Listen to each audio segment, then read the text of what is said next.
O envelope do banco ficou sobre a minha mesa da cozinha por 3 dias, antes que eu finalmente o abrisse. Você conhece aquela sensação de que já sabe que algo terrível está para acontecer, mas se agarra àqueles últimos instantes fingindo que talvez tudo ainda esteja bem? Era onde eu estava aos 55 anos, encarando papéis oficiais que mudariam tudo o que eu pensava saber sobre o meu filho. Notificação final de inadimplência, dizia a carta em letras frias e corporativas. Minha casa, a casinha azul onde criei David, onde cuidei dos joelhos ralados dele e o ajudei com o dever de casa de matemática noite adentro, estava prestes a entrar em execução hipotecária. 3 meses de atraso nos pagamentos. 18 mil reais. Liguei para David imediatamente, meus dedos tremendo enquanto discava o número. Com certeza havia algum engano. Com certeza o menino que costumava subir na minha cama durante tempestades, aquele que prometeu cuidar de mim quando eu ficasse velha, não me tinha deixado para enfrentar isso sozinha. Mãe, não posso falar agora. A voz dele era seca, dispersa. Eu ouvia risadas ao fundo, o tinido de copos, música, uma festa. Enquanto o meu mundo desmoronava, ele estava celebrando alguma coisa. David, querido, recebi esta carta do banco, sobre os pagamentos do financiamento. Eu pensei que você estivesse cuidando. A gente resolve isso depois. Ele me cortou. Estou ocupado. A linha ficou muda. Nem mesmo um tchau. Fiquei sentada segurando o telefone, ouvindo o silêncio da linha, e algo dentro de mim ficou muito quieto. Por 30 anos, eu fui a rede de segurança de Davy. Quando o pai dele nos deixou, trabalhei em 2 empregos para manter o arroz e feijão na mesa e roupa limpa no corpo. Quando ele teve dificuldades na escola, contratei professores particulares que eu não podia pagar.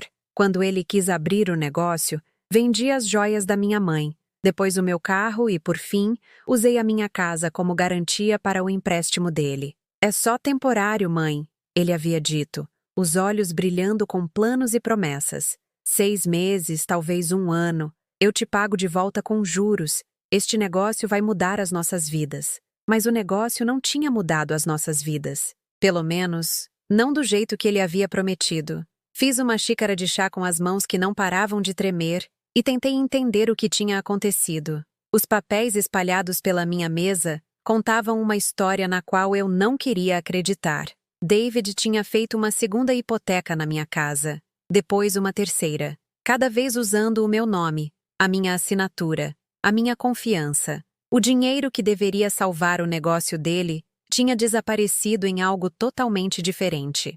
O telefone tocou 1 hora depois, o nome de David na tela. Mãe, escuta. A voz dele estava diferente agora, mais dura. Os sons da festa tinham sumido, substituídos por um silêncio desconfortável. Sobre aqueles pagamentos. Eu sei que você está chateada, mas você precisa entender uma coisa. Eu nunca pedi para você sacrificar tanto. Essa foi uma escolha sua. Minha escolha. As palavras me atingiram como um tapa. David, eu estou prestes a perder a minha casa. O banco diz, e isso é lamentável, ele disse, como se estivéssemos discutindo a previsão do tempo. Mas você não teria tido esse dinheiro em primeiro lugar se não fosse por mim. Eu sou seu filho. Você me criou. De certa forma, você me deve de qualquer jeito. Você me deve de qualquer jeito. Eu já tinha ouvido essas palavras antes, mas não de David. Do pai dele, quando ele tinha esvaziado a nossa poupança e fugido com a secretária. Do primo da minha própria mãe, que pegou emprestado 5 mil reais e nunca mais falou comigo. Mas nunca do meu filho. Nunca da criança que eu paguei a faculdade limpando escritórios à noite, aquele que eu cuidei em cada febre e desilusão amorosa.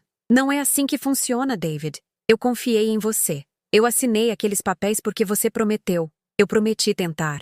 A voz dele estava fria como gelo agora. Eu nunca prometi que iria falhar. Olha, mãe, eu não sou responsável pelas suas decisões financeiras ruins. Você deveria ter lido o que estava assinando. Decisões financeiras ruins. Como se amar seu filho e querer ajudá-lo a ter sucesso fosse um julgamento ruim.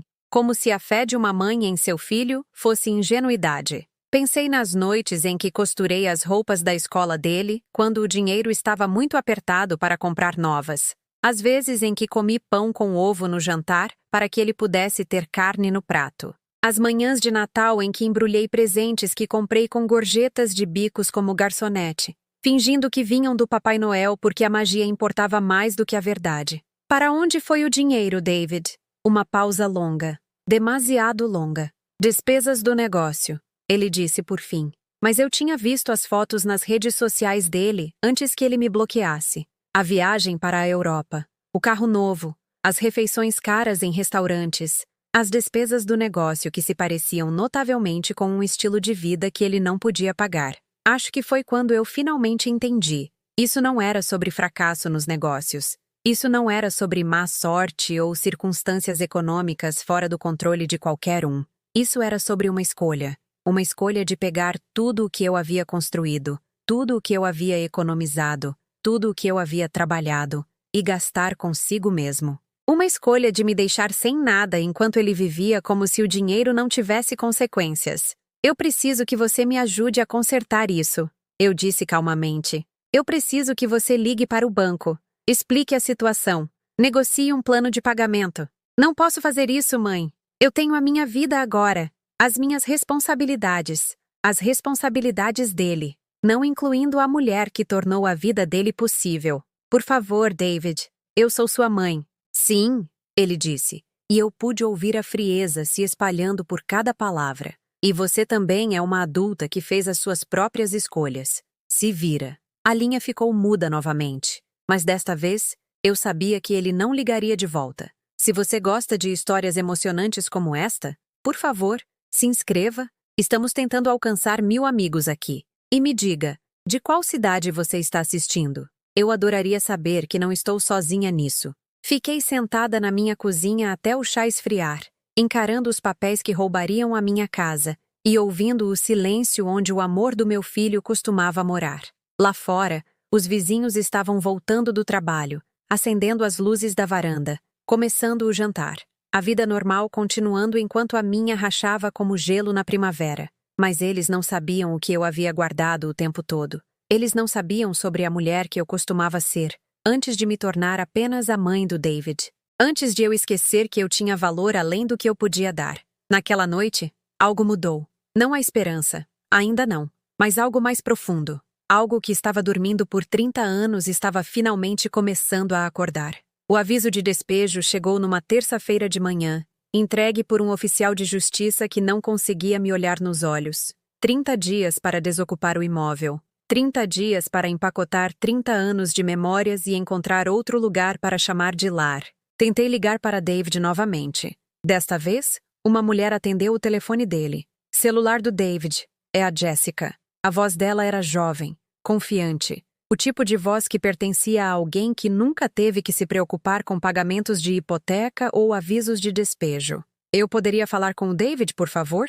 É a mãe dele. Uma pausa. Depois, conversa abafada ao fundo.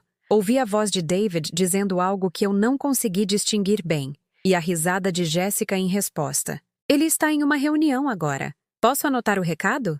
Uma reunião. Às 10 horas de uma terça-feira de manhã, enquanto a mãe dele estava perdendo a casa. Você poderia dizer a ele que eu liguei sobre a situação da casa? É urgente. Claro, situação da casa. Entendido.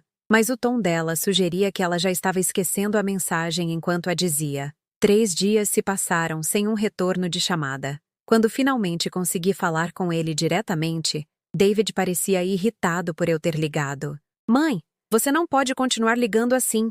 Eu te disse que não posso ajudar com o lance da casa.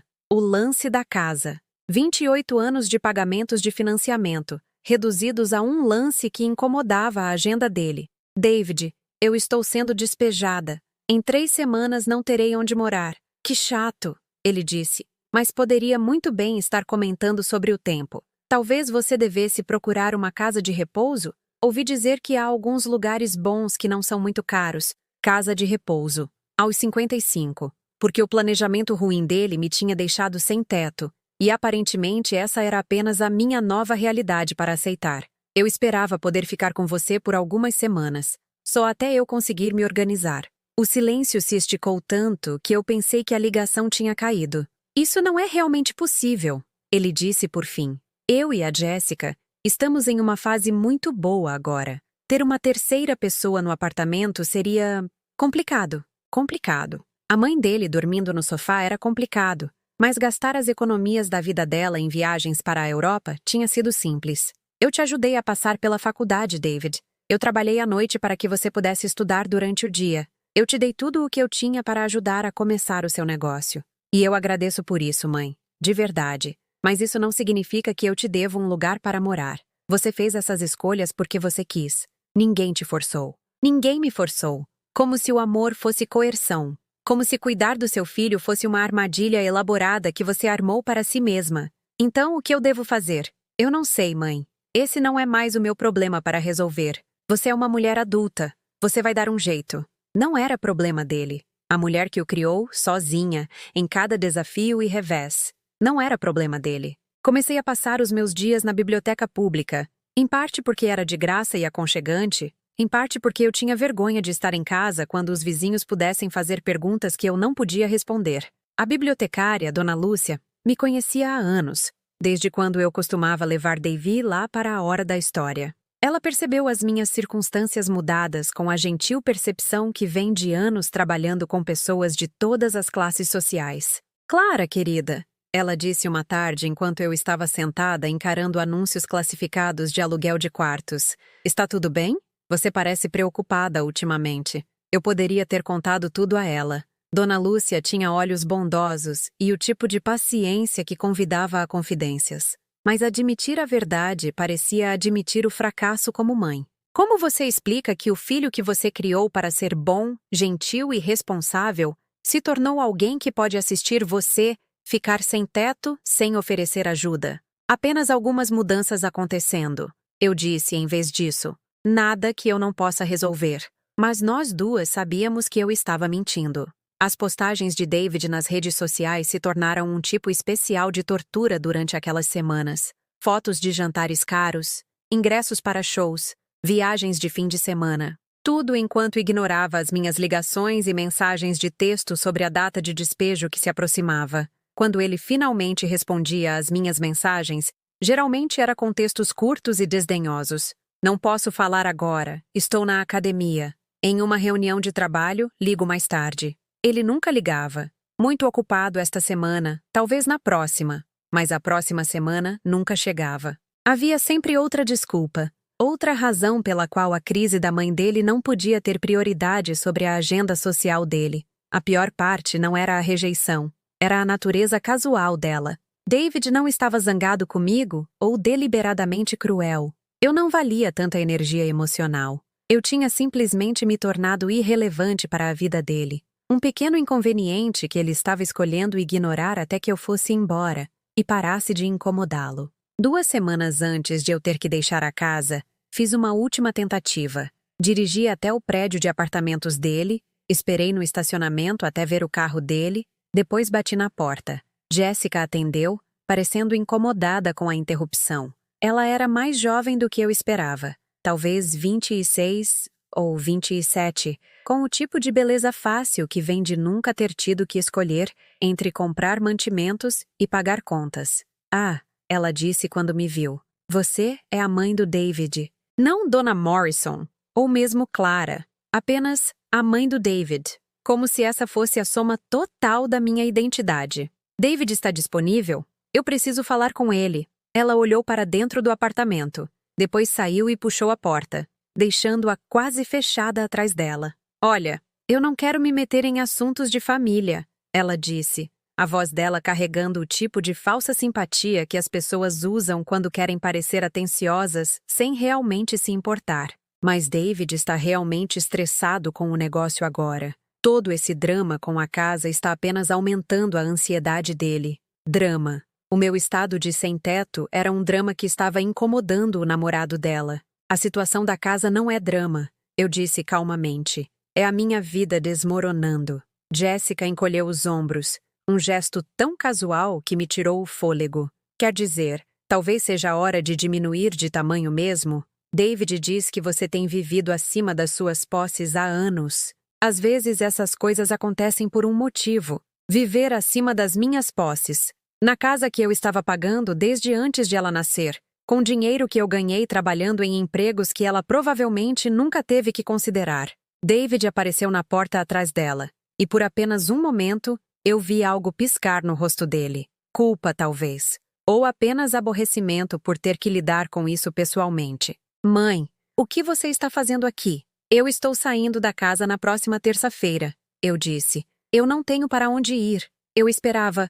Nós conversamos sobre isso. Eu não posso te ajudar. Ele colocou o braço em volta dos ombros de Jéssica. Um gesto que de alguma forma conseguiu me excluir completamente. Você precisa resolver isso sozinha. Resolver isso sozinha. Palavras que eu nunca tive o luxo de dizer a ele quando ele estava crescendo. Quando ele precisava de ajuda com o dever de casa, ou problemas com amigos, ou os milhões de pequenas crises que compõem a infância, eu nunca disse a ele para se virar sozinho. Eu estava lá.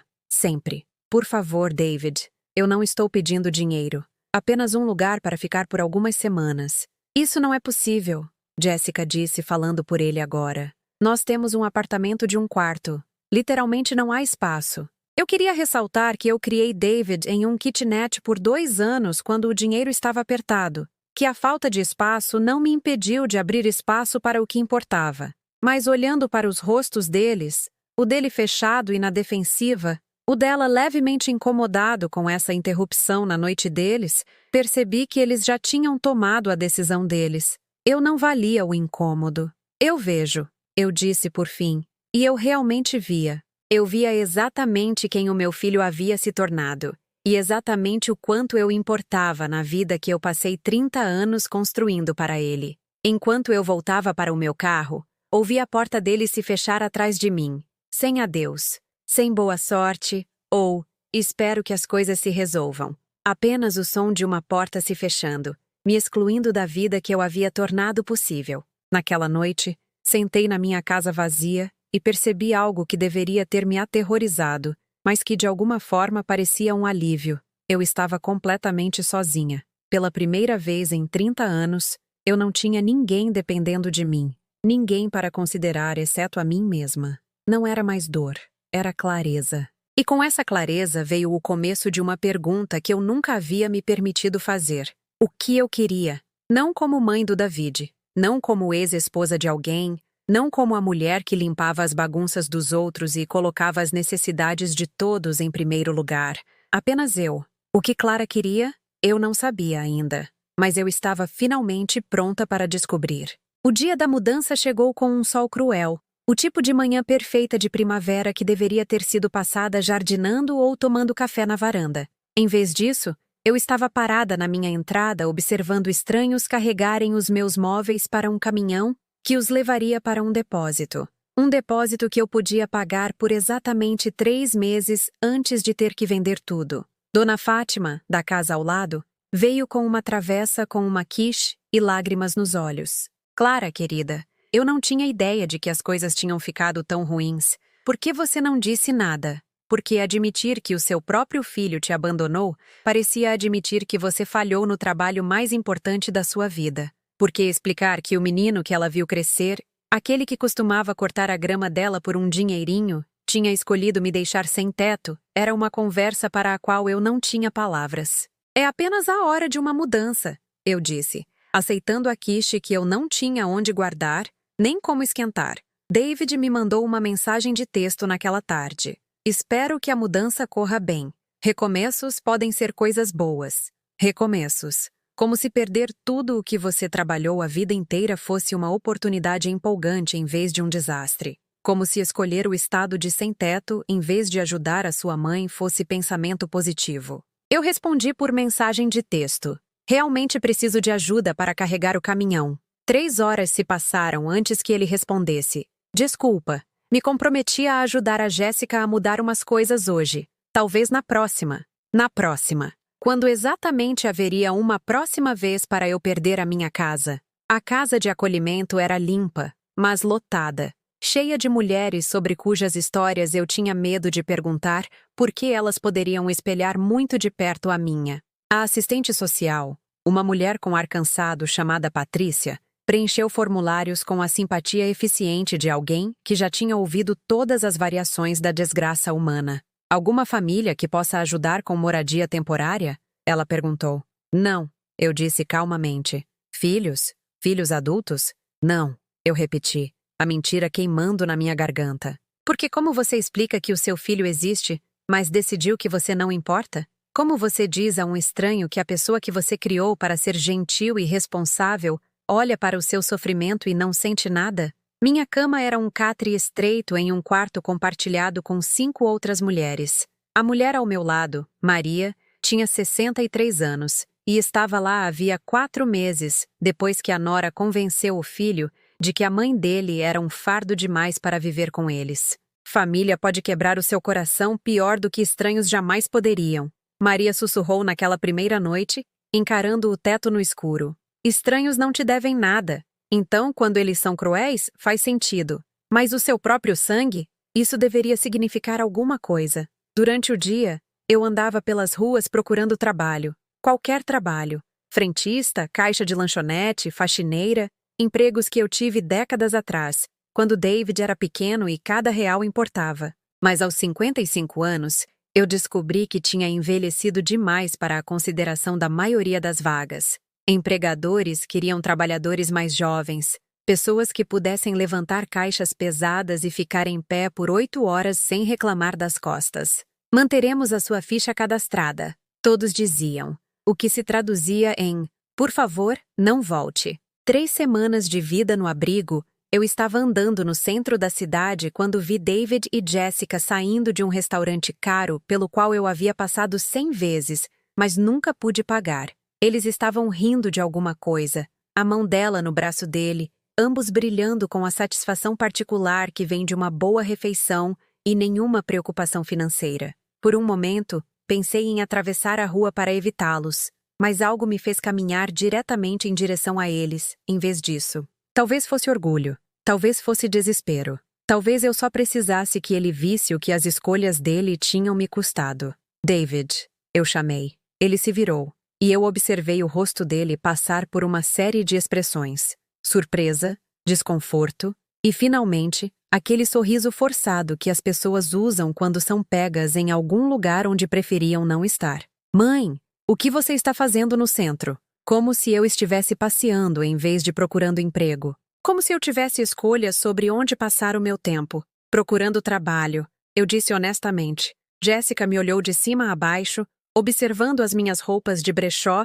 e os sapatos gastos que estavam andando no asfalto por horas. A expressão dela era o tipo de nojo educado que as pessoas reservam para visões desagradáveis que não podem evitar.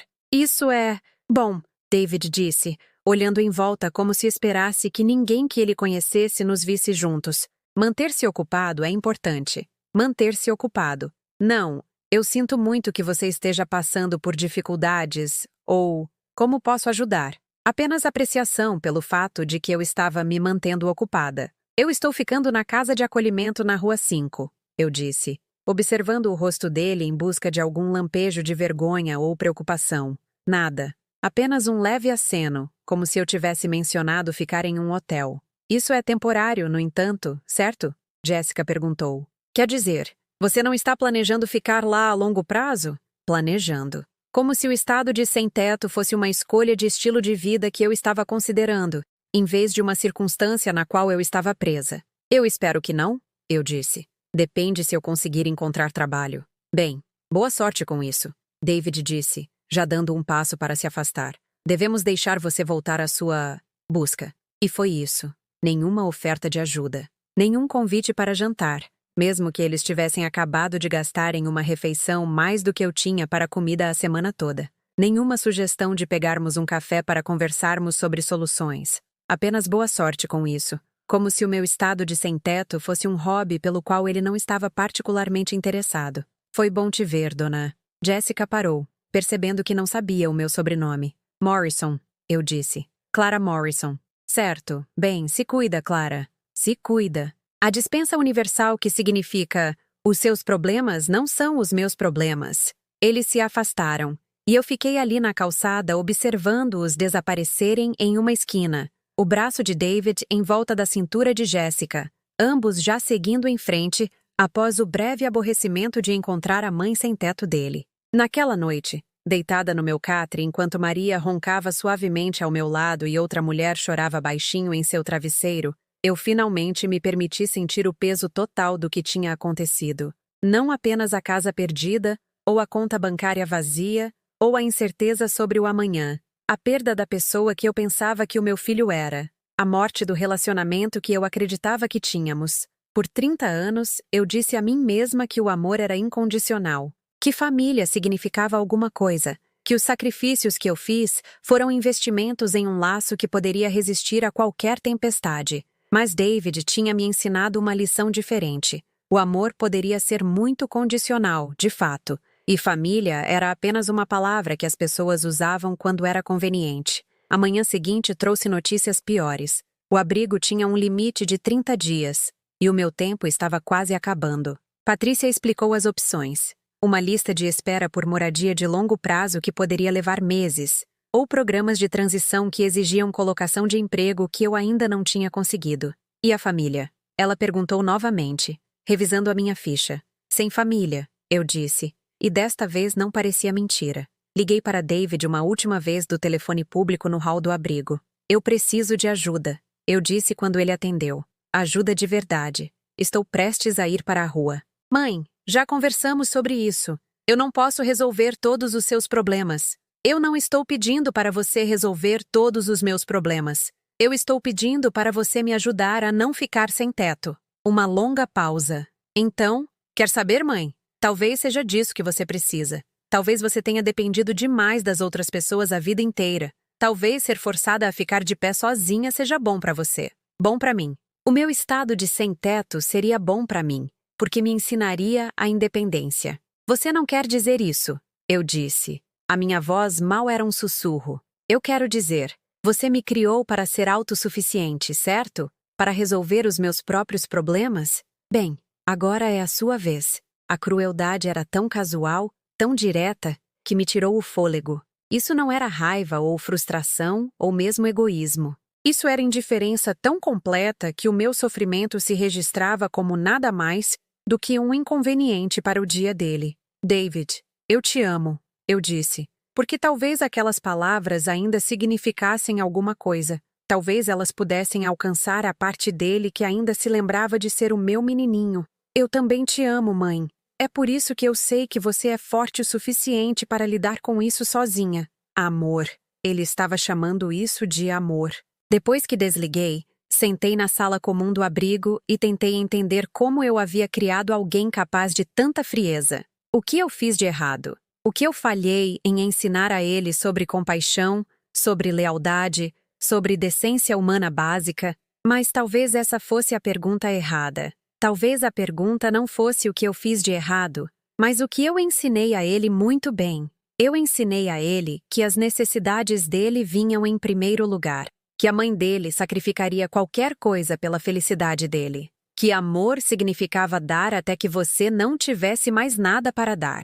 Eu ensinei a ele que Clara Morrison existia para servir David Morrison. E agora que eu não tinha mais nada a oferecer, Clara Morrison simplesmente tinha parado de importar.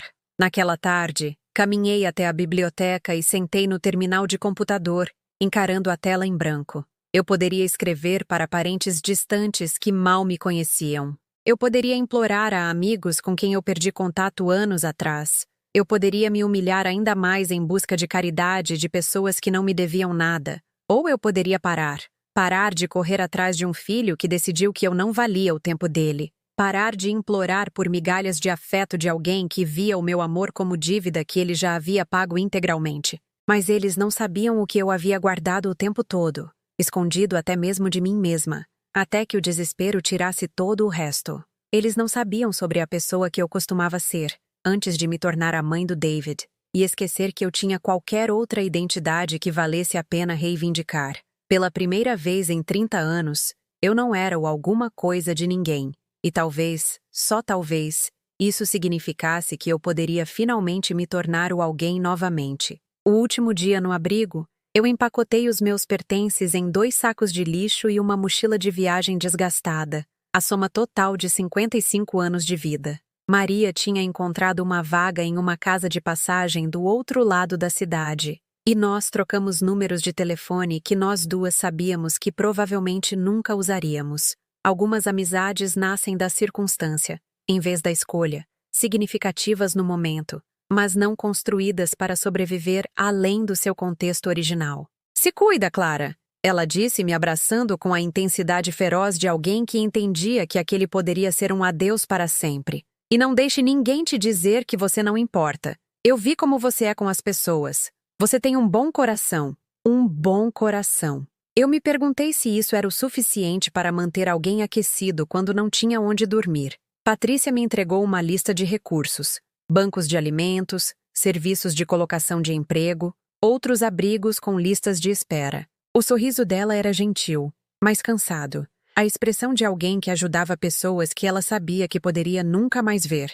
Há um programa de transição abrindo em 3 meses, ela disse. Vou colocar o seu nome na lista. Enquanto isso, fique segura. Fique segura. Como se segurança fosse algo que eu tivesse controle quando eu não tinha endereço, nenhum número de telefone que permaneceria constante, nenhum lugar que me pertencesse. Passei aquela primeira noite no meu carro, estacionado atrás de uma lavanderia 24 horas, onde as luzes ficavam acesas e as pessoas iam e vinham a todas as horas. Os assentos do Honda não reclinavam o suficiente para dormir confortavelmente, e cada som me fazia pular. Passos no asfalto, portas de carro fechando, vozes que poderiam pertencer a policiais que me diriam para ir embora. Às 3 da manhã, eu tinha desistido de dormir e apenas fiquei sentada observando as pessoas que usavam a lavanderia em horas impróprias. Trabalhadores de turno da noite lavando uniformes. Estudantes universitários lavando roupa porque as máquinas deles estavam quebradas. Pessoas idosas que pareciam tratar o espaço claro e quente, tanto para socializar quanto para limpar roupas. Todos eles tinham para onde ir depois. Todos eles pertenciam a algum lugar. Os dias desenvolveram uma rotina nascida da necessidade, em vez da escolha. Eu acordava no carro antes do amanhecer, dura e com frio, apesar dos cobertores que eu havia salvado da caixa de doações do abrigo.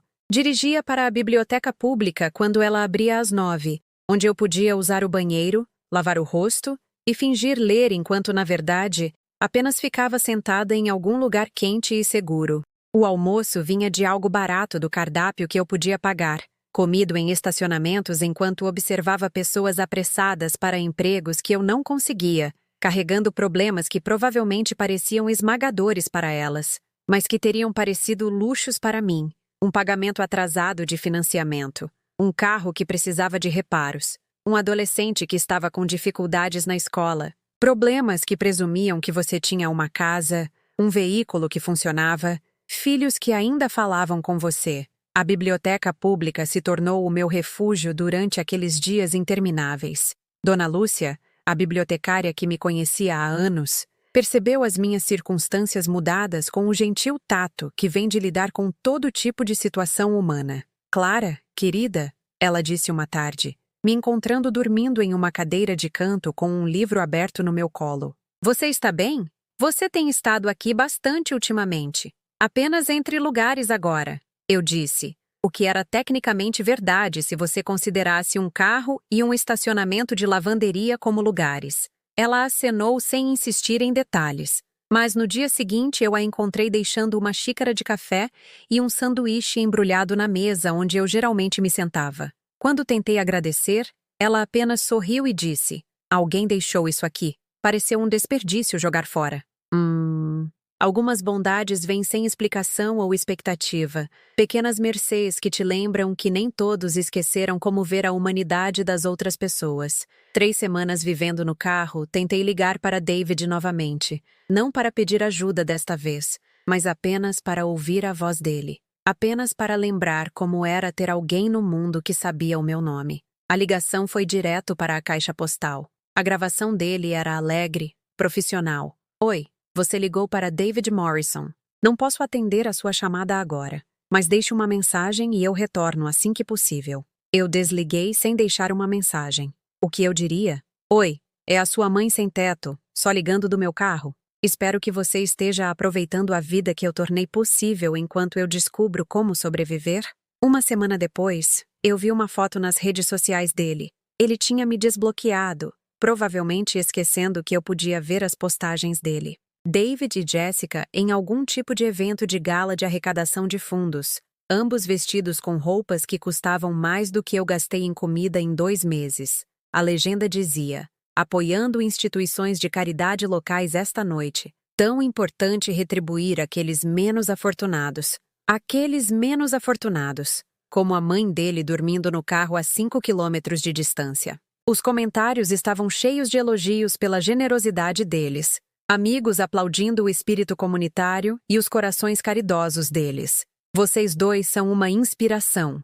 Adoro ver jovens que se importam em ajudar os outros. Eu encarei aquela foto por um longo tempo, tentando conciliar o filho que eu criei com o homem que podia posar para fotos sobre ajudar os menos afortunados, enquanto ignorava o estado de sem-teto da própria mãe. Quando eu me tornei o problema de outra pessoa em vez da família dele? Quando a caridade se tornou algo que ele fazia para estranhos enquanto negava a mulher que lhe deu tudo? O ponto de ruptura veio em uma terça-feira à noite, quando a temperatura caiu inesperadamente, e a chuva começou a cair em lençóis que transformaram as janelas do carro em um borrão de faróis e placas de neon. Eu estava estacionada atrás de um supermercado, tentando ficar aquecida debaixo de todas as peças de roupa que eu possuía, quando o meu telefone tocou, o nome de David na tela. Por apenas um momento, a esperança agitou-se no meu peito como um pássaro tentando voar. Mãe, ei, a voz dele estava diferente, apressada, dispersa. Escuta, eu preciso que você me faça um favor. Um favor. Não. Como você está? Ou, onde você está ficando? Apenas um favor que ele precisava que eu realizasse. O que é? Eu perguntei. Os pais da Jessica vêm nos visitar no próximo fim de semana, e eles são realmente tradicionais sobre coisas de família. Você poderia, talvez, sei lá, não mencionar esse lance de sem-teto se você topar com eles de alguma forma? Isso só criaria um drama desnecessário, e esta visita é realmente importante para o nosso relacionamento. Drama. O meu estado de sem-teto era um drama que poderia interferir na visita da família da namorada dele. David, eu estou vivendo no meu carro. Eu sei. E isso é temporário, certo? Você está trabalhando para se reerguer, mas o pai da Jessica é muito bem-sucedido, e as primeiras impressões importam. Eu só não quero que ele tenha a ideia errada sobre a nossa família. Nossa família. A família que consistia nele fingindo que eu não existia. Que ideia errada seria essa? Eu perguntei. Você sabe o que eu quero dizer? Que nós somos o tipo de pessoa que há problemas com gerenciamento de dinheiro ou o que for. Pessoas bem-sucedidas notam essas coisas. O tipo de pessoa. Como se a pobreza fosse contagiosa. Como se o meu estado de sem-teto refletisse no caráter dele, em vez das escolhas dele. Eu não vou mencionar isso, eu disse calmamente. Ótimo. Obrigado. Você é a melhor. Ah, e mãe, talvez não ligue neste fim de semana, a menos que seja uma emergência de verdade, ok? Eu quero focar em causar uma boa impressão. Não ligue a menos que seja uma emergência de verdade. Meu filho estava me pedindo para não contatá-lo para que os pais da namorada dele não soubessem que ele tinha uma mãe sem teto. O que contaria como uma emergência de verdade? Eu perguntei. Eu não sei. Coisas de hospital, eu acho.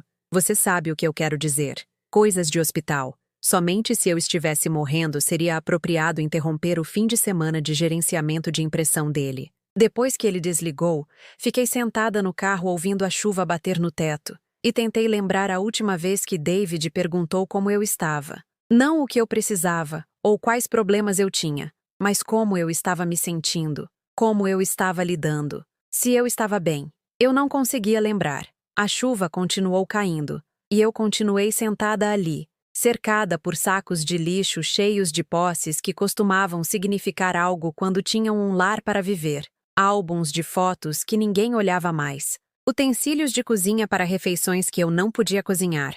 Livros que eu colecionei ao longo de décadas acreditando que eu teria um lugar permanente para guardá-los. Meu telefone estava silencioso no meu colo. Nenhuma chamada perdida.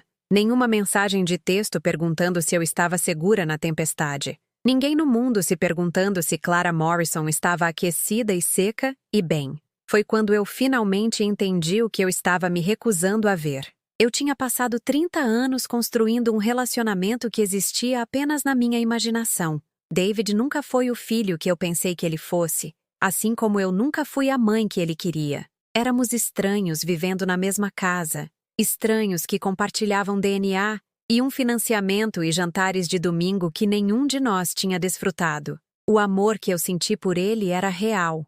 Mas o amor, eu estava aprendendo, não exigia reciprocidade para existir.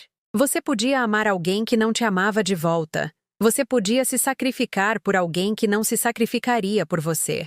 Você podia construir toda a sua identidade em torno de cuidar de alguém que iria embora sem um olhar para trás. Mas você não podia fazer alguém se importar com o seu sofrimento só porque você passou 3 décadas se importando com o deles. A chuva começou a diminuir, e as luzes do estacionamento do supermercado se refletiram nas poças como estrelas caídas. Em algum lugar do outro lado da cidade, David estava provavelmente jantando com Jessica, fazendo planos para o fim de semana, quando a mãe dele gentilmente não existiria, para que os pais da namorada dele pudessem ver que tipo de homem bem-sucedido e desimpedido ele era. Fechei os olhos e tentei lembrar quem eu era antes de me tornar a mãe do David. Antes que a minha identidade se envolvesse inteiramente nas necessidades, nos desejos e nos sonhos de outra pessoa. Havia uma Clara Morrison que existia independentemente da opinião ou aprovação de qualquer outra pessoa. Uma mulher com os próprios pensamentos, desejos e planos. Mas eles não sabiam o que eu havia guardado o tempo todo, escondido tão profundamente que até eu tinha esquecido que estava lá. Eles não sabiam sobre a pessoa que eu costumava ser, aquela que tinha sonhos maiores do que uma fila de caixa de supermercado e aspirações além de garantir que a vida de outra pessoa desse certo perfeitamente. Talvez fosse hora de me lembrar dela. Talvez fosse hora de parar de ser a mãe do David e descobrir como ser Clara novamente. A lembrança voltou para mim em uma manhã de quinta-feira, enquanto eu estava lavando o rosto no banheiro da biblioteca, capturando o meu reflexo no espelho iluminado por luz fluorescente. Por apenas um momento, eu a vi novamente. A mulher de 22 anos que se formou com as maiores honras em serviço social, que tinha planos de mudar o mundo, uma família de cada vez. Clara Hendricks. Ela era então. Antes do casamento, antes da maternidade, antes que ela aprendesse a medir o seu valor inteiramente através da felicidade dos outros. Ela queria trabalhar com jovens em situação de risco, ser a adulta que ouvia quando os adolescentes não tinham mais para onde ir. Ela acreditava no poder da compaixão para curar sistemas quebrados e vidas danificadas. O que aconteceu com os sonhos dela? Quando ajudar uma criança, a minha própria, se tornou a única ajuda que importava. Naquela tarde, passei pelo centro comunitário onde eu tinha sido voluntária, na época em que David era pequeno, e eu pensava que poderia equilibrar a maternidade com um trabalho significativo. O prédio parecia exatamente o mesmo. Tijolo vermelho, guarnição amarela alegre, uma placa anunciando programas pós-escola e serviços para idosos. Mas eu me senti como um fantasma, encarando uma vida que tinha pertencido a outra pessoa. Dona Cristina, que dirigia o programa de mentoria para adolescentes, estava varrendo os degraus da frente. Ela estava mais velha agora, o cabelo preto com mechas prateadas, mas o sorriso dela era exatamente tão caloroso quanto eu me lembrava. Clara Morrison? Ela se apoiou na vassoura, estudando o meu rosto. Meu Deus, faz anos! Como você está, querida? A pergunta me pegou de surpresa. Quando foi a última vez que alguém perguntou como eu estava e realmente esperou por uma resposta? Eu já estive melhor, eu admiti, passando por algumas mudanças. A vida tem uma maneira de nos surpreender, não tem? Ela gesticulou em direção ao prédio. Estamos sempre procurando voluntários, sabia? Especialmente pessoas com a sua experiência. Esses jovens precisam de adultos que entendam o que eles estão passando. Minha experiência. Levei um momento para lembrar que eu já tive qualificações profissionais, habilidades que importavam além da minha capacidade de escanear mantimentos com eficiência. Eu não estou realmente em posição de me comprometer com nada agora, eu disse. Querida, alguns dos nossos melhores voluntários vêm até nós quando eles estão se resolvendo, Dona Cristina disse gentilmente. Às vezes, ajudar os outros nos ajuda a encontrar o caminho de volta para quem devemos ser. Naquela noite, estacionada atrás da lavanderia novamente, peguei uma caixa que eu estava carregando desde a mudança. Fotos e documentos que eu não olhava há anos. Os meus históricos escolares da faculdade. Cartas de recomendação de professores que acreditavam no meu potencial. Um programa da minha cerimônia de formatura. onde eu fiz um discurso sobre usar a educação para quebrar ciclos de pobreza e negligência. A jovem nessas fotos parecia tão confiante, tão certa do seu propósito. Ela acreditava em si mesma de uma maneira que eu tinha esquecido que era possível. Quando eu parei de acreditar que era capaz de qualquer coisa além de servir às necessidades das outras pessoas, a resposta era óbvia, embora eu nunca tivesse querido admitir.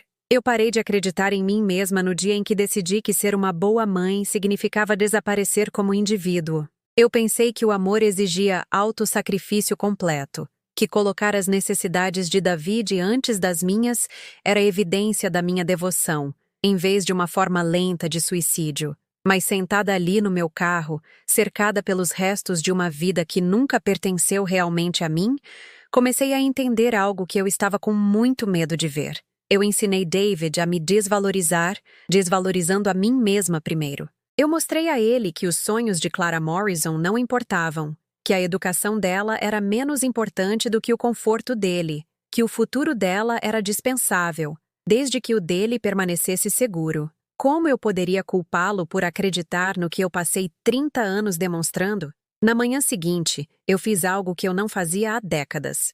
Liguei para desmarcar uma entrevista de emprego que eu havia agendado, uma vaga em outro supermercado que pagaria salário mínimo e exigiria que eu ficasse em pé por 8 horas escaneando as compras dos outros enquanto morria lentamente por dentro. Em vez disso, dirigi até a faculdade comunitária onde eu tinha lecionado uma aula de parentalidade como instrutora voluntária. O campus tinha se expandido desde a minha última visita, novos prédios surgindo entre os familiares, mas os escritórios administrativos estavam exatamente onde eu me lembrava. Eu gostaria de perguntar sobre retornar aos estudos, eu disse à conselheira de admissões, uma jovem cujo entusiasmo me lembrou de mim mesma naquela idade. Eu tenho um diploma de bacharel em serviço social, mas ele está inativo há muitos anos. Isso é maravilhoso, ela disse, puxando informações no computador dela. Você está procurando educação continuada? Desenvolvimento profissional? Nós temos vários programas para pessoas que estão reingressando no mercado de trabalho. Reingressando.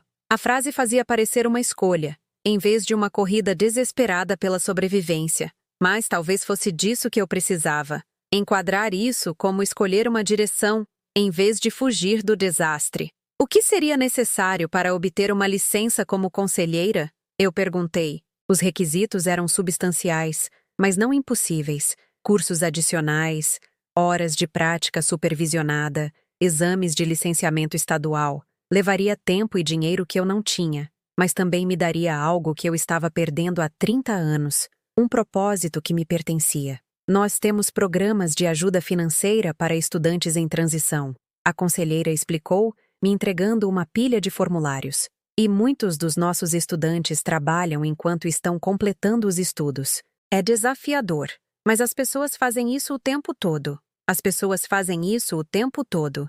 Mulheres que perderam tudo e decidiram construir algo novo. Mulheres que passaram anos sendo tudo para todos os outros e estavam finalmente prontas para ser algo para si mesmas. Naquela tarde, sentei na biblioteca preenchendo as solicitações de ajuda financeira e senti algo que eu quase tinha esquecido que existia: empolgação sobre o meu próprio futuro.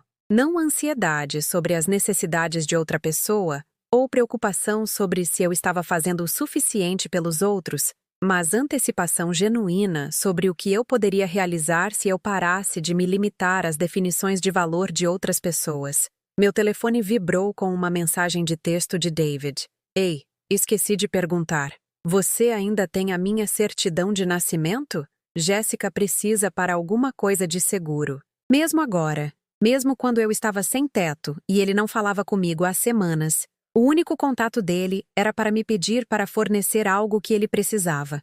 Nenhuma pergunta sobre o meu bem-estar, nenhum reconhecimento de que eu poderia ter problemas próprios, apenas uma suposição de que eu existia para resolver os inconvenientes administrativos dele. Pela primeira vez em 30 anos, eu não respondi imediatamente. Eu encarei a mensagem por um longo tempo, reconhecendo-a como uma de centenas de interações semelhantes que tivemos ao longo dos anos.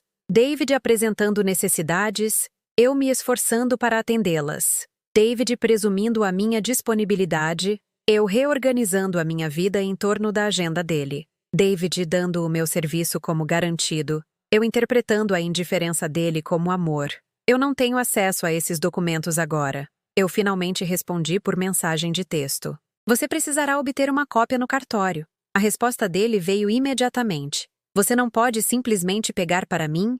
É mais fácil se você fizer isso, já que você tem todas as informações. Mais fácil para ele. Sempre mais fácil para ele se eu cuidasse do que precisasse ser cuidado. Fosse conveniente ou possível para mim. Não, eu escrevi de volta. Eu não posso. A palavra parecia revolucionária. Uma sílaba que recuperava um pedaço de mim mesma que eu havia dado tão gradualmente que nunca notei que tinha sumido. Ele não respondeu, e eu descobri que não me importava se ele estava zangado, confuso ou incomodado com a minha recusa. Pela primeira vez na vida adulta dele, David Morrison teria que resolver o próprio problema, e eu teria que viver com as consequências de colocar as minhas próprias necessidades em primeiro lugar. Pareceu aterrorizante e libertador em igual medida. Naquela noite, liguei para Dona Cristina e perguntei se a oferta dela de trabalho voluntário ainda estava de pé. Claro, ela disse, a voz dela calorosa com prazer surpreso. Quando você pode começar? Amanhã, eu disse, e percebi que era verdade. Entrar no centro comunitário na manhã seguinte pareceu voltar para um eu que eu tinha abandonado anos atrás. Os adolescentes no programa pós-escola me lembraram por que eu queria fazer esse trabalho em primeiro lugar. Jovens que precisavam de alguém para ouvir sem julgamento, para acreditar no potencial deles quando eles não conseguiam acreditar em si mesmos. Tia Clara, um deles disse depois que eu me apresentei, por que a senhora está trabalhando aqui? A senhora não tem filhos para se preocupar? Eu costumava pensar que isso era o suficiente, eu disse a ela honestamente. Mas acontece que eu tenho mais a dar do que percebi. Mais a dar e mais a receber. Trabalhar com esses jovens me lembrou que eu tinha habilidades, percepções e experiências que importavam para alguém além de mim mesma. Eu não era apenas a mãe do David, ou a ex-esposa do Ryan, ou uma mulher sem teto dormindo no carro. Eu era alguém que podia ajudar uma garota de 15 anos a descobrir como se inscrever para bolsas de estudo. Alguém que podia ouvir um garoto falar sobre o problema de bebida do pai dele e oferecer recursos em vez de clichês. Alguém que importava por quem ela era, não pelo que ela podia fornecer. Voltando para o meu carro naquela noite, passei por uma vitrine de loja e capturei o meu reflexo novamente, mas desta vez, eu não vi uma vítima, ou um fracasso, ou uma mulher cuja vida tinha desmoronado além do reparo. Eu vi Clara Hendricks Morrison, que sobreviveu ao abandono e à traição e à perda, que atingiu o fundo do poço e decidiu subir de volta em vez de ficar lá. Não era mais dor, era clareza. E com essa clareza veio algo que eu pensei que tinha perdido para sempre: esperança para o meu próprio futuro, independente da aprovação ou participação de qualquer outra pessoa. Por 30 anos, eu medi o meu valor através das conquistas e da felicidade de David. Mas David ia viver a vida dele com ou sem o meu envolvimento, e eu estava finalmente pronta para viver a minha. A mulher que sonhou em mudar o mundo ainda estava dentro de mim, descobri. Ela estava apenas esperando permissão para existir novamente. 3 meses de trabalho voluntário no centro comunitário, algo inesperado aconteceu. Dona Cristina se aproximou de mim depois de uma sessão particularmente difícil com um jovem de 17 anos, cuja mãe o tinha expulsado de casa por ser gay. Clara, eu tenho uma proposta para você, ela disse se ajeitando na cadeira em frente à minha mesa no pequeno escritório que compartilhávamos. O município está procurando uma orientadora familiar de crise em tempo parcial. Não é muito dinheiro para começar, mas vem com benefícios. Plano de saúde, programas de assistência à moradia para funcionários. Você está interessada? Um emprego. Não apenas qualquer emprego, mas um trabalho que importava. Trabalho que usava habilidades que eu tinha esquecido que possuía. A ironia não passou despercebida por mim. Eu passei 30 anos tentando consertar a minha própria família e falhando completamente. Mas aparentemente eu era boa em ajudar outras pessoas a navegar pelas crises delas. Eu precisaria completar a minha certificação, eu disse, tentando não deixar a esperança entrar muito obviamente na minha voz. Eles estão dispostos a te contratar como estagiária e pagar pelos seus cursos. Você começaria imediatamente. trabalhando sob supervisão enquanto obtém as suas credenciais. Naquela noite, sentei no meu carro com a ficha de inscrição para o emprego, preenchendo-a à luz de um poste de rua.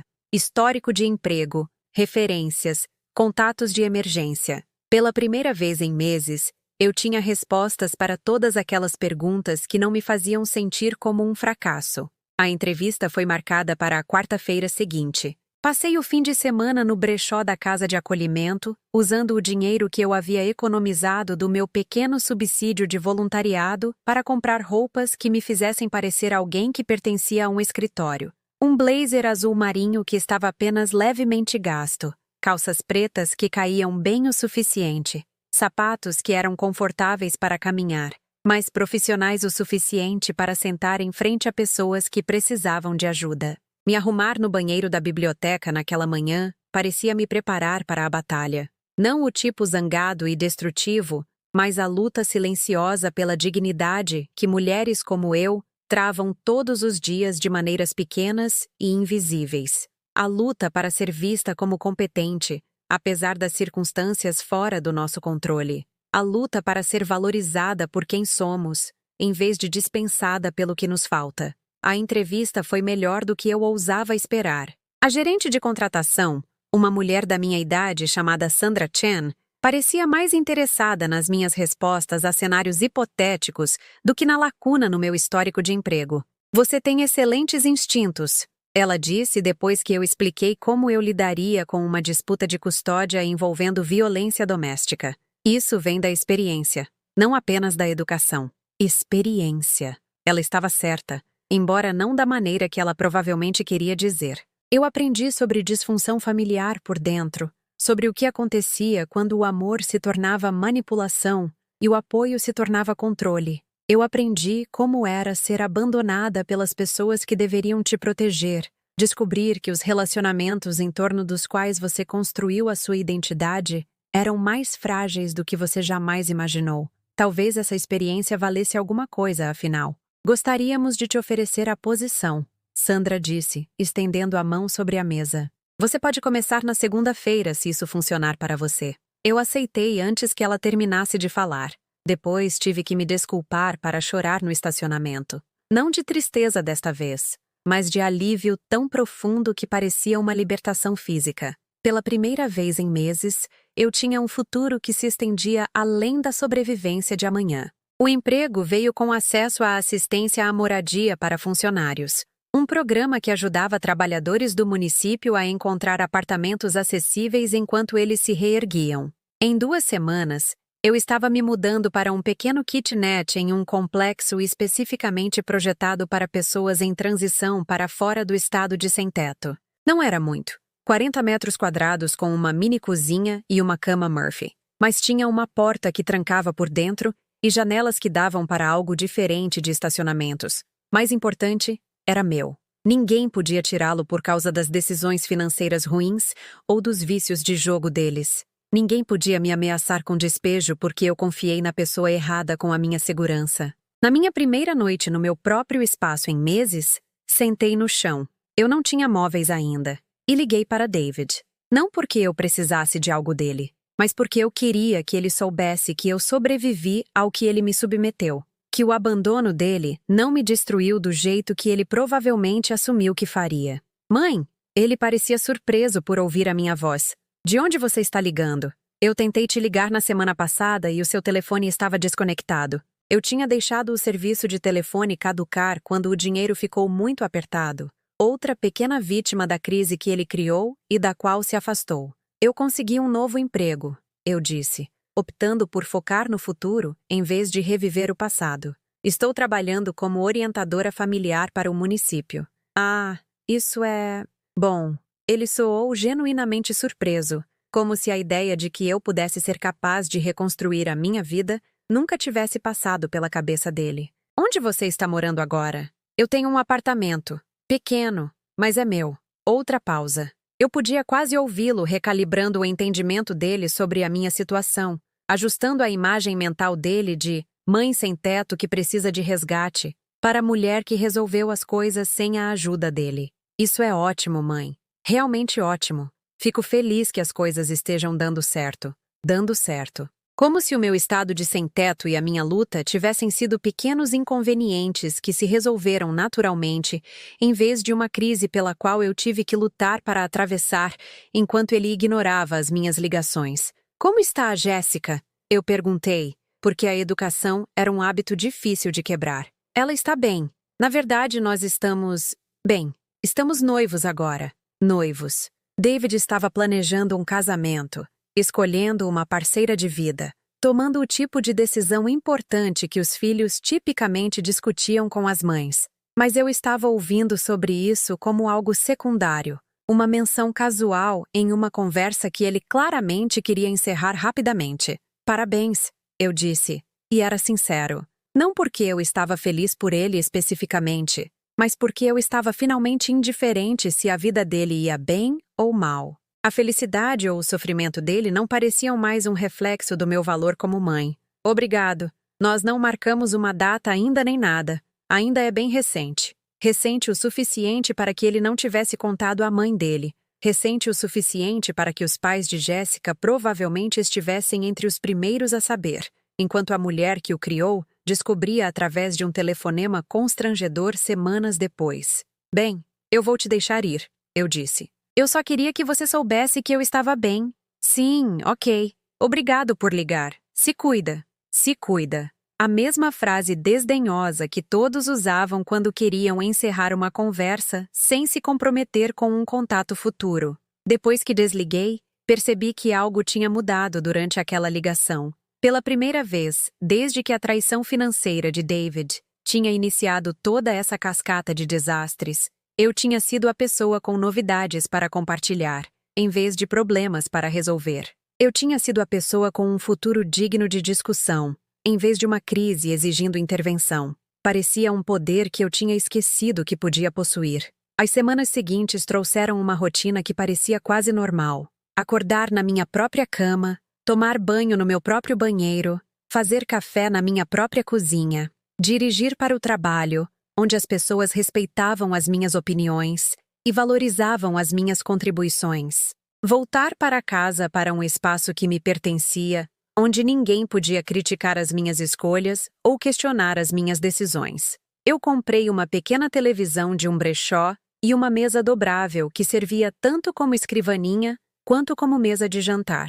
Lentamente, cuidadosamente, comecei a construir uma vida que não tinha nada a ver com a aprovação ou participação de mais ninguém. Era uma vida tranquila, uma vida modesta, mas era inteiramente minha. David ligou 2 vezes durante aquelas semanas, ambas as vezes porque ele precisava de algo. Uma vez para perguntar se eu ainda tinha o CPF dele, eu não tinha. Uma vez para ver se eu lembrava o nome do pediatra dele para algum formulário de seguro, eu lembrava. Mas disse a ele para ligar para o consultório do médico ele mesmo. Cada vez, eu notava a rapidez com que ele passava de amenidades para pedidos, o pouco interesse que ele mostrava no meu novo emprego ou situação de moradia.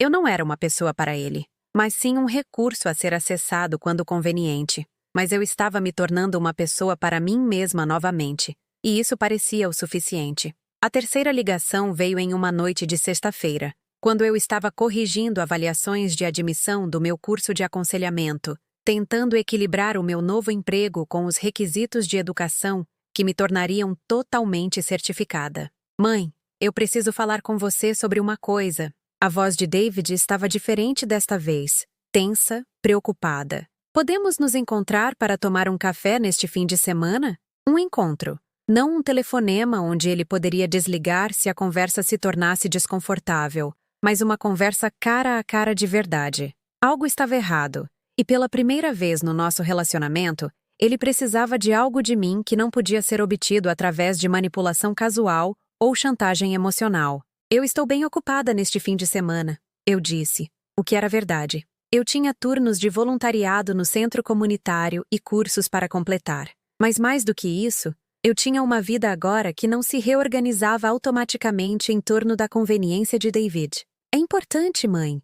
Realmente importante. Importante. Tudo era sempre importante quando David precisava de algo. O negócio dele tinha sido importante quando ele queria a minha casa como garantia.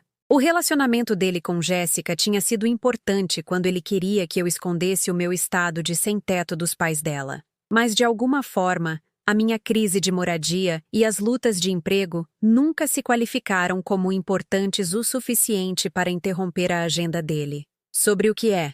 Eu perguntei. Uma longa pausa. Então, o negócio está com problemas. Problemas de verdade desta vez. E Jéssica, ela descobriu algumas coisas. Sobre o dinheiro e para onde ele foi. Ela está ameaçando cancelar o noivado a menos que eu procure ajuda. Ajuda? A palavra que tinha definido todo o nosso relacionamento, sempre fluindo em uma direção. David precisava de ajuda, e eu a fornecia. David cometia erros, e eu os limpava.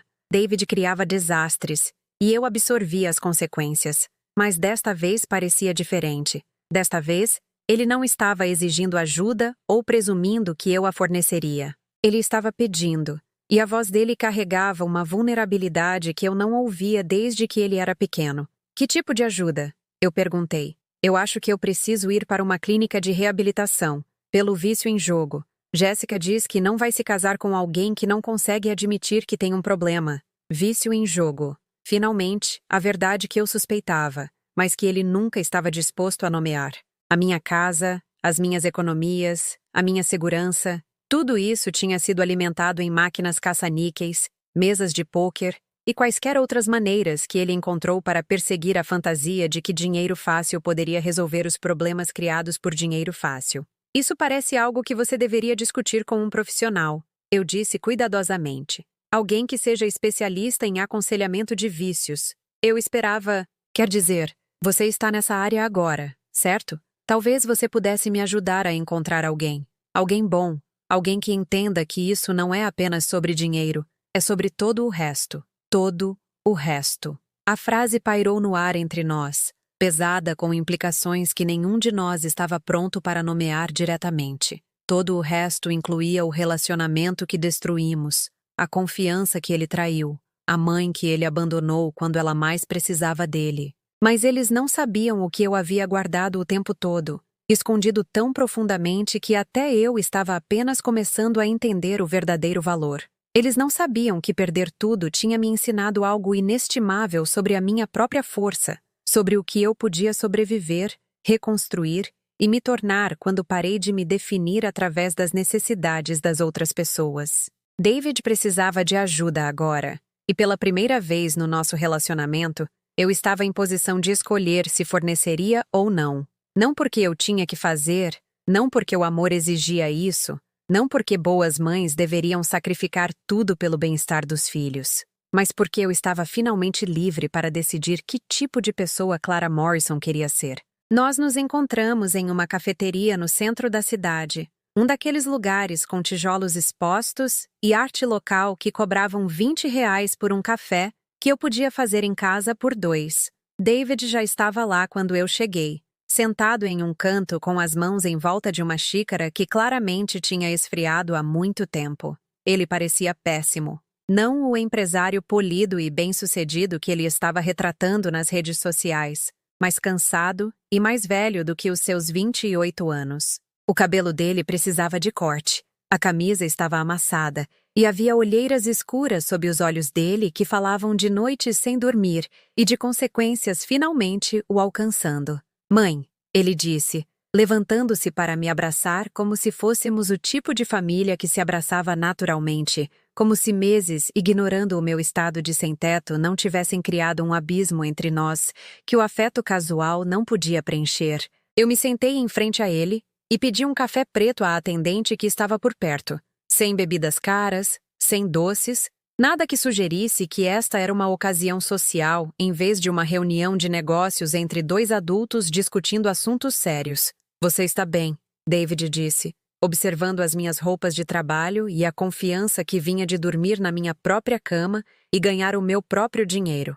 Realmente bem. Este novo emprego está dando certo? Conversa fiada. Mesmo agora, enfrentando uma crise que ameaçava o noivado e o futuro dele, ele estava fazendo conversa fiada em vez de abordar a razão pela qual estávamos aqui. O emprego está bem, eu disse. Você mencionou que precisava discutir algo importante. Ele estremeceu ligeiramente com a minha franqueza. provavelmente esperando o calor maternal e a paciência infinita que ele tinha dado como certos a vida inteira. Mas essa versão de mim tinha morrido em algum lugar entre dormir no meu carro e reconstruir o meu respeito próprio. Uma pequena decisão de cada vez. Certo.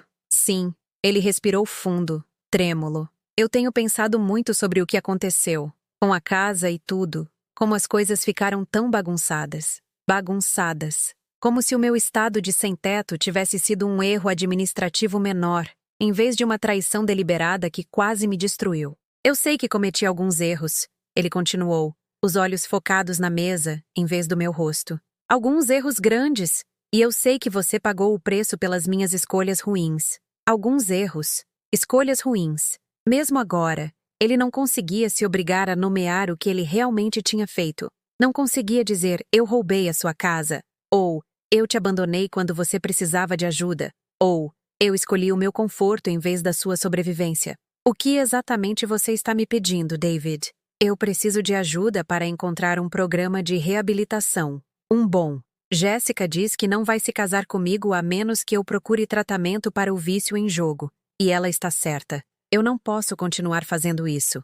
Eu não posso continuar machucando as pessoas que me importam. Pessoas que o importavam. Finalmente, um reconhecimento de que as ações dele tinham consequências para os outros, embora tivesse sido preciso a ameaça de perder a namorada para fazê-lo ver isso. Existem recursos disponíveis, eu disse, pegando o meu telefone para rolar pelos contatos que eu tinha acumulado no meu novo emprego. Eu posso te dar alguns nomes. Clínicas de tratamento, grupos de apoio, conselheiros financeiros que trabalham com pessoas se recuperando do vício em jogo. Alívio inundou o rosto dele. Obrigado. Eu sabia que você ajudaria. Você sempre ajuda. Você sempre ajuda. A suposição que tinha definido o nosso relacionamento, que não importava como ele me tratasse, eu estaria sempre disponível para resolver os problemas dele e absorver as consequências.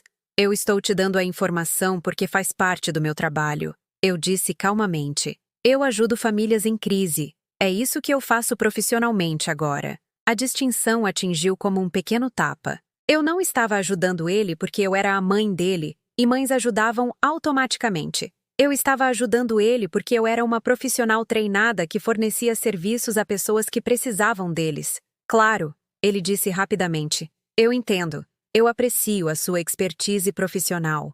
Expertise profissional. Engraçado como ele nunca tinha valorizado a minha expertise quando vinha sem um diploma e um título, quando era apenas a sabedoria de uma mãe conquistada através de décadas de experiência. Eu anotei 3 nomes e números de telefone em um guardanapo e o deslizei pela mesa. Estes são todos programas respeitáveis. Você precisará ligar para eles mesmo para discutir os requisitos de admissão e cobertura de seguro. Ele pegou o guardanapo como se fosse um salva-vidas, o que eu supus que era. Há mais uma coisa, ele disse, ainda sem me olhar nos olhos.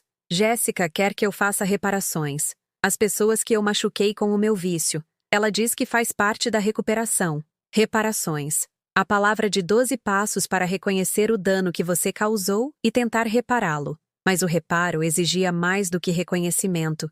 Exigia mudança genuína e, quando possível, restituição. Isso é entre você e o seu padrinho, eu disse. Quando você conseguir um. Eu estava pensando, talvez eu pudesse começar por você. Eu sei que o que eu fiz foi errado. Fazer aqueles financiamentos sem realmente explicar o que eu estava fazendo. Deixar você lidar com as consequências quando o negócio faliu. Eu sei que isso te machucou. Me machucou. Como se a dor emocional fosse o pior do que ele tinha infligido. Como se o estado de sem-teto e a ruína financeira fossem sentimentos, em vez de realidades materiais que quase destruíram a minha vida. David, eu disse, inclinando-me ligeiramente para frente para que ele fosse forçado a olhar para mim. Você entende o que realmente aconteceu? Não com os seus sentimentos ou a sua consciência, mas com a minha vida? Ele se mexeu desconfortavelmente na cadeira. Eu sei que as coisas ficaram difíceis para você. Eu perdi a minha casa. Eu dormi no meu carro por semanas. Eu comia uma refeição por dia porque eu não podia pagar mais. Eu fui despejada, David. Da casa que eu estava pagando desde antes de você nascer. Cada palavra pousou com peso crescente. forçando-o a confrontar a realidade específica do que as escolhas dele tinham me custado, em vez de se esconder atrás de reconhecimentos vagos de dificuldade. Eu sei, ele sussurrou. Eu sei que foi ruim. E quando eu pedi ajuda, não dinheiro, apenas um lugar para ficar temporariamente, você me disse que seria bom para eu aprender a independência. O rosto dele se contorceu. Eu estava com medo. Eu não sabia como consertar o que eu tinha feito. Então eu me convenci de que você ficaria bem, que você era mais forte do que parecia. Medo. A emoção que tinha impulsionado toda a crueldade dele, toda a indiferença dele. Não malícia, apenas covardia. A incapacidade de encarar o que ele tinha feito. Então, ele escolheu acreditar que não era tão sério. Você não estava errado sobre a minha força, eu disse. Eu sou mais forte do que parecia. Mais forte do que qualquer um de nós sabia. Mas isso não desculpa o que você fez para testar essa força. Eu quero fazer o certo, ele disse urgentemente. Como eu puder. Se você precisar de dinheiro, eu não preciso de dinheiro. As palavras saíram mais ásperas do que eu pretendia, mas precisavam ser ditas claramente. Eu não preciso de resgate ou caridade ou dinheiro de culpa de alguém que não se deu ao trabalho de ajudar quando eu realmente precisei. Ele olhou para mim como se eu tivesse falado em uma língua estrangeira. No mundo dele, dinheiro resolvia problemas. Dinheiro era como homens como ele demonstravam cuidado e assumiam responsabilidade. A ideia de que a mãe dele poderia não querer a assistência financeira dele pareceu genuinamente confundi-lo. Então, o que eu posso fazer? Como eu posso consertar isso? Você não pode consertar isso, David. O que está feito, está feito. Você não pode desabandonar alguém. Você não pode fornecer retroativamente ajuda que teria prevenido meses de sofrimento. Você pode mudar como você se comporta daqui para frente, mas você não pode reparar o passado. O silêncio se esticou entre nós, preenchido com o peso de verdades que nenhum de nós estava pronto para falar antes deste momento. Eu te amo, ele disse por fim, a voz dele embargada. Eu sei que eu não demonstrei, mas eu te amo. Amor. A palavra que ele usou para justificar a negligência, a ausência, a crueldade casual, a emoção que deveria desculpar tudo porque existia em algum lugar por baixo das ações que a contradiziam. Eu acredito em você, eu disse, e percebi que era sincero. Mas o amor não é suficiente, David. Amor sem respeito é apenas sentimento. Amor sem ação são apenas palavras. Amor sem sacrifício é apenas egoísmo vestindo um nome mais bonito. O rosto dele ficou muito parado, processando o que eu disse. Eu passei 30 anos te amando sem esperar nada em troca. Eu continuei. Eu pensei que isso era nobre, maternal, mas eu estava errada. Eu te ensinei que o amor era algo que você recebia, em vez de algo que você retribuía. Eu te ensinei que mães existiam para dar e filhos existiam para pegar. Isso não é. Eu nunca pensei. Você pensou sim. Porque é exatamente assim que o nosso relacionamento funcionou. Você precisava, eu fornecia. Você lutava, eu sacrificava. Você tinha sucesso, eu celebrava. Mas quando eu precisei de algo, qualquer coisa, você já tinha aprendido que o meu papel era gerenciar os meus próprios problemas, enquanto continuava a apoiar os seus. As palavras estavam vindo mais rápido agora. 30 anos de entendimento não dito finalmente encontrando voz. Então sim, você me ama, mas você me ama do jeito que uma criança ama um brinquedo favorito. Algo que te traz conforto e serve às suas necessidades, mas não exige consideração dos próprios desejos, sentimentos ou futuro. As mãos de David estavam tremendo agora, a xícara de café chacoalhando contra a mesa enquanto ele a colocava. O que você quer de mim? Ele perguntou, a voz dele mal acima de um sussurro. O que faria isso ser o certo? Nada, eu disse simplesmente. Não há nada que você possa fazer para fazer isso ser o certo, porque eu não preciso que você faça isso ser o certo. Eu mesma fiz isso ser o certo. A verdade daquelas palavras se instalou sobre nós dois como uma revelação. Eu sobrevivi à traição, ao abandono, à indiferença dele. Eu reconstruí a minha vida sem a ajuda ou a aprovação dele. Eu descobri força e propósito e valor que existiam independentemente do meu relacionamento com ele. Eu não preciso das suas reparações, David.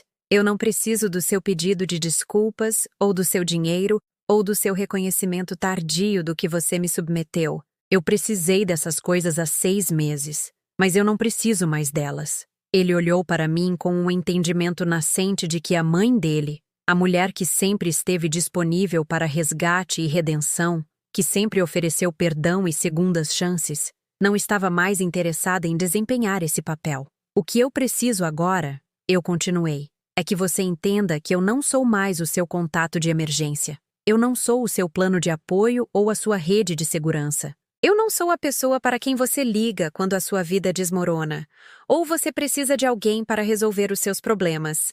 Mas você é a minha mãe, sim, e você é o meu filho. Mas isso não nos torna responsáveis pela felicidade um do outro, ou obrigados a absorver as consequências um do outro. Nós somos ambos adultos agora, David. Haja como um. Eu me levantei, deixando dinheiro para o meu café na mesa. Procure a ajuda que você precisa. Conserte o seu relacionamento com Jessica se é isso que você quer. Construa uma vida da qual você possa se orgulhar. Mas faça isso porque você quer ser melhor, não porque você quer aliviar a sua culpa sobre como você me tratou. Enquanto eu me afastava, ouvi ele chamar o meu nome, mas eu não me virei. Algumas conversas estão completas mesmo quando não terminam com resolução ou reconciliação. Algumas verdades, uma vez ditas, não exigem mais discussão. Lá fora, o sol da tarde estava quente no meu rosto, e eu percebi que estava sorrindo. Não porque eu o machuquei, a dor dele não me dava prazer, mas porque eu finalmente tinha falado as palavras que eu estava carregando por 30 anos. Porque eu finalmente tinha escolhido a minha própria dignidade em vez do conforto dele. Porque eu finalmente tinha lembrado que Clara Morrison valia mais do que o que ela podia dar. 6 meses depois, eu estava sentada no meu escritório revisando arquivos de casos quando Sandra bateu na minha porta. Clara, há alguém aqui para te ver. Diz que é o seu filho. Eu levantei o olhar da avaliação familiar que eu estava completando. Surpresa, mas não particularmente preocupada. David e eu não tínhamos falado desde a nossa conversa na cafeteria, e eu estava perfeitamente contente com aquele silêncio. O que quer que ele precisasse agora, não era a minha emergência para resolver. Deixe-o entrar, eu disse fechando o arquivo e arrumando a minha mesa. Não porque eu estava nervosa, mas porque eu tinha aprendido o valor de manter limites profissionais, mesmo em situações pessoais. David entrou parecendo melhor do que 6 meses atrás.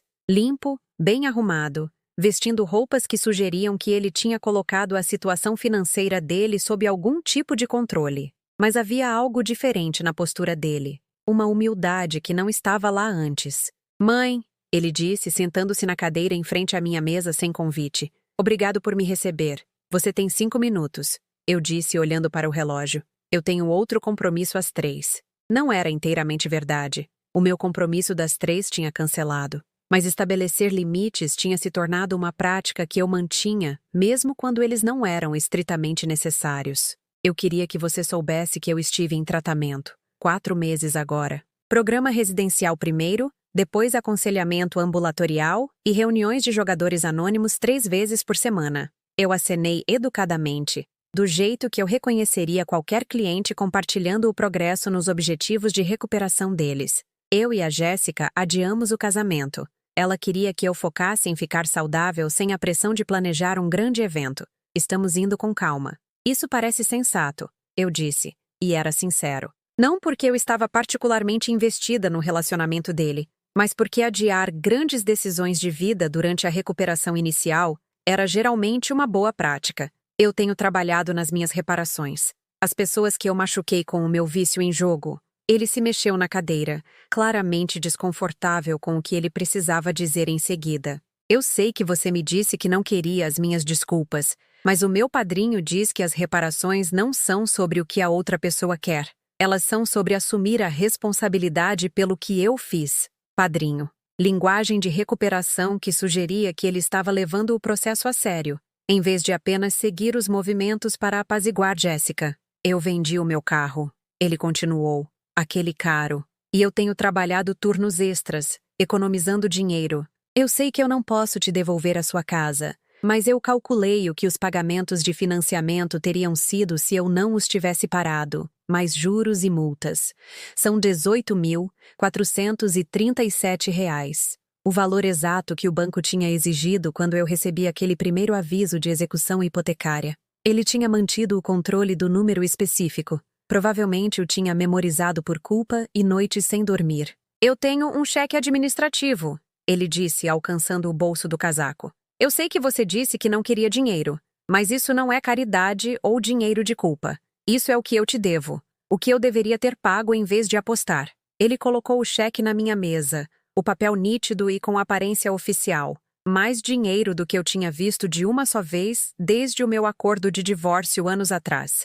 Eu encarei o cheque por um longo momento, processando o que este gesto significava. Não o dinheiro em si. Eu sobrevivi sem ele e construí uma vida da qual eu me orgulhava. Mas o reconhecimento que ele representava. O reconhecimento de que o que ele tinha feito tinha me custado algo mensurável e específico.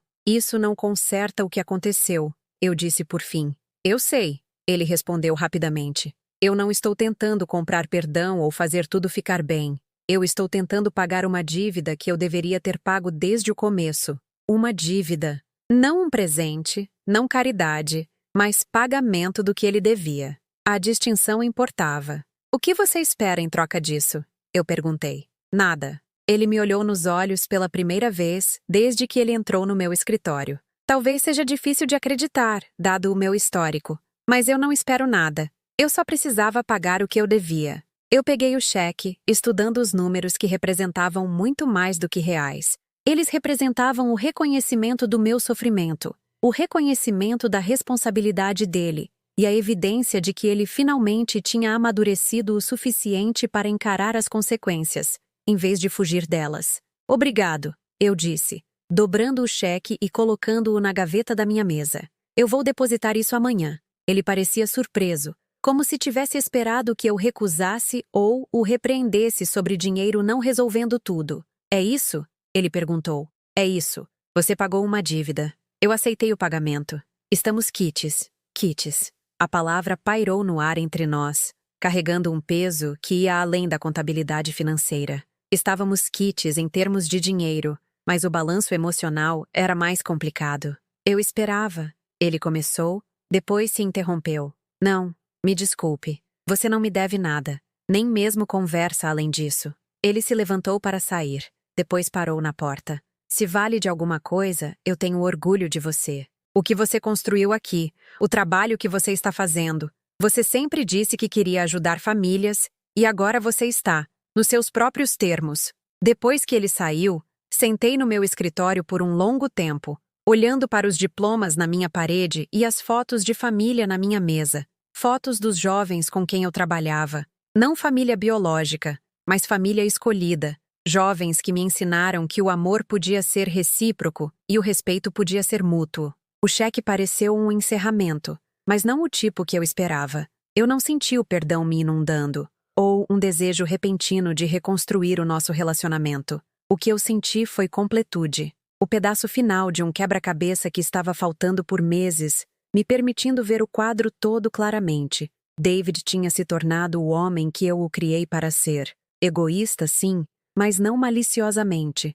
Fraco sob pressão, mas capaz de crescimento quando confrontado com consequências reais. Capaz de amar, mas precisando aprender a expressar esse amor através de ações, em vez de palavras.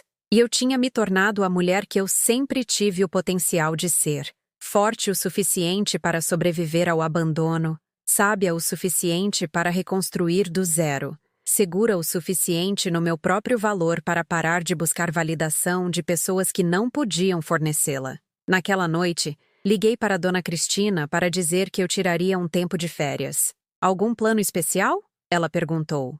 Eu estou comprando uma casa, eu disse, surpresa com o quão boas as palavras soaram. Nada chique. Apenas um lugar pequeno que é meu, uma casa. Não um apartamento ou um aluguel, mas propriedade que pertenceria a mim. Um lugar onde eu podia pintar as paredes da cor que eu quisesse, plantar um jardim, pendurar quadros sem pedir permissão. A casa que eu encontrei era um bangalô minúsculo em um bairro mais antigo, 2 quartos e um banheiro com piso de madeira e uma cozinha que precisava de reforma. Tinha boa estrutura e um quintal cercado, onde eu podia cultivar tomates e ervas. Talvez ter um cachorro se eu decidisse que queria companhia. O processo de financiamento foi direto. Eu tinha um emprego estável, bom crédito que eu tinha reconstruído ao longo do último ano e dinheiro suficiente para uma entrada, graças ao cheque de David e às economias que eu acumulei vivendo modestamente enquanto ganhava um salário decente. O dia da mudança não foi nada parecido com a última vez que eu empacotei os meus pertences.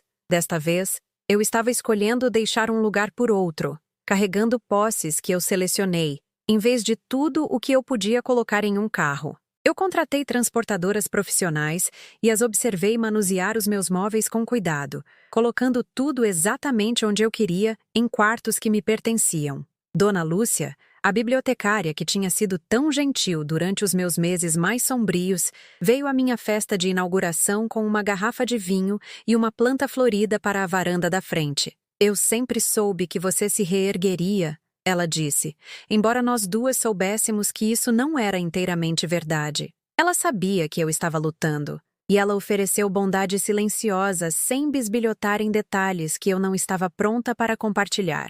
Obrigado, eu disse, aceitando a planta e pensando em como arranjá-la com outras que eu já tinha comprado. Pela bondade que você me mostrou quando eu precisei. Todos nós precisamos de bondade às vezes, ela respondeu.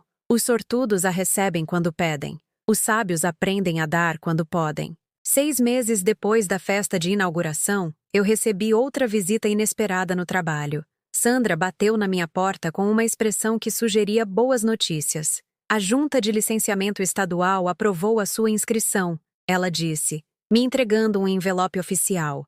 Você agora é uma orientadora familiar totalmente certificada. Parabéns. Certificada. A palavra que representava 2 anos de cursos, horas de prática supervisionada e exames que tinham testado tudo o que eu aprendi sobre ajudar famílias em crise. Mas mais do que isso, representava o reconhecimento de que a minha experiência, incluindo a experiência dolorosa de traição familiar e recuperação, tinha valor em ajudar outros a navegar por desafios semelhantes. Há mais uma coisa, Sandra continuou. Nós recebemos uma bolsa para expandir os nossos serviços. Eu gostaria de te oferecer uma promoção. Orientadora sênior, supervisionando novos funcionários, desenvolvendo programas para famílias afetadas por vícios. Uma promoção. Não porque alguém sentiu pena de mim ou queria me dar caridade, mas porque eu tinha conquistado através de competência e dedicação.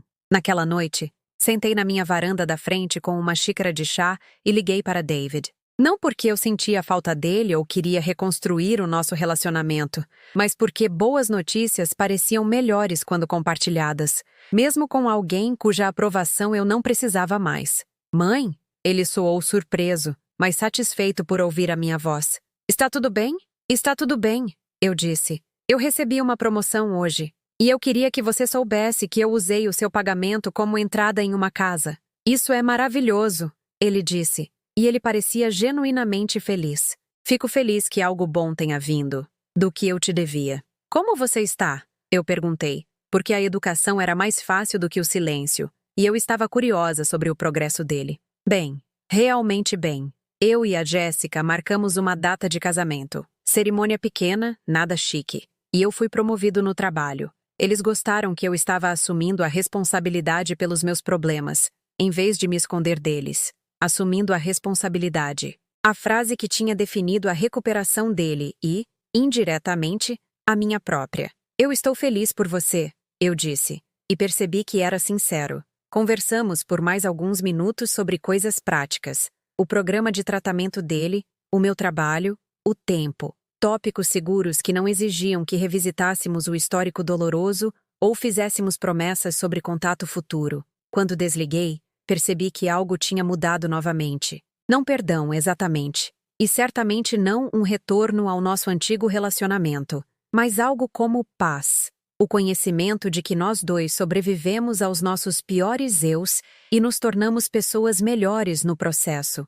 Os postes de luz acenderam enquanto eu estava sentada ali, iluminando um bairro cheio de pessoas vivendo as próprias vidas complicadas, atrás de janelas que brilhavam com luz amarela quente. Famílias lidando com as próprias lutas e sucessos, as próprias versões de amor e decepção e esperança. Eu fazia parte daquela comunidade agora. Não como mãe ou filha ou ex-esposa de alguém, mas como Clara Morrison, que possuía a própria casa e fazia um trabalho que importava, e tinha aprendido a valorizar a si mesma tanto quanto ela valorizou os outros. Meu telefone vibrou com uma mensagem de texto de David. Obrigado por atender a minha ligação. E por todo o resto. Você me ensinou como a força se parece. Eu li a mensagem 2 vezes. Depois a apaguei. Não porque eu estava com raiva, mas porque eu não precisava guardar evidência da gratidão dele. O agradecimento dele, como o pagamento dele, era algo que eu podia aceitar e depois deixar ir. Às vezes o silêncio é a verdade mais alta, mas às vezes a verdade é mais simples do que o silêncio. Às vezes a verdade é apenas uma mulher sentada na própria varanda da frente, bebendo chá e observando o mundo passar, finalmente em paz com exatamente quem ela é e o que ela construiu. Eu perdi tudo e me encontrei. Eu fui abandonada e aprendi a independência. Eu fui traída e descobri a minha própria força. O menino que eu criei cresceu e se tornou um homem que podia finalmente me ver como uma pessoa, em vez de um recurso. E a mulher que se perdeu na maternidade lembrou como existir como mais do que a cuidadora de outra pessoa. Era tarde, mas estava completo. E às vezes, completo é o suficiente.